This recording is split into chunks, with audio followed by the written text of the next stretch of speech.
Why the judge says no. So the judge looks at four factors, three factors really, but four factors when determining whether to grant a preliminary injunction. The first factor is irreparable harm to the plaintiff if the injunction is not granted. So Joey Aguilar and his attorneys were obviously arguing that he would be irreparably harmed if he was not entitled to earn this $2 to $4 million. That has to be balanced against the harm and the injury to the defendant if they are not successful. Okay, the defendant in this case is the NCAA, and all the eligibility rules around JUCO and other athletes are at play. Okay, and then the judge has to look at the probability of success of Joey Aguilar's case should it move forward. So the judge noted that the lawyers had said that Joey would earn between $2 and $3 million a year. Okay.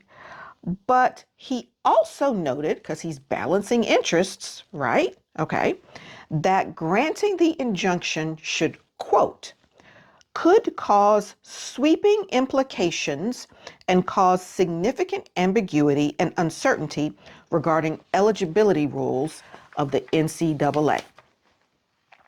So, judge is weighing interests, and he's like, ooh, if I grant this to you, that's just going to open up, we give you a 7th year, that's going to open up a whole lot of stuff.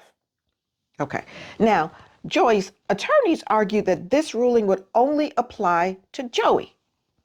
But the judge didn't buy that because keep in mind, Diego Pavia, it only applied to him, but the NCAA is like, there's no way to make that work for just him. So we got to give this to everybody. So that was also in kind of the atmosphere. So the judge didn't buy it and acknowledged that if he granted the preliminary injunction for Joey Aguilar, it would have much more far-reaching effects than the plaintiff's attorneys are suggesting. So he didn't buy it. Okay. And also, he didn't believe, apparently, that based on the evidence, that Joey Aguilar would actually succeed on the merits of his case if it went forward.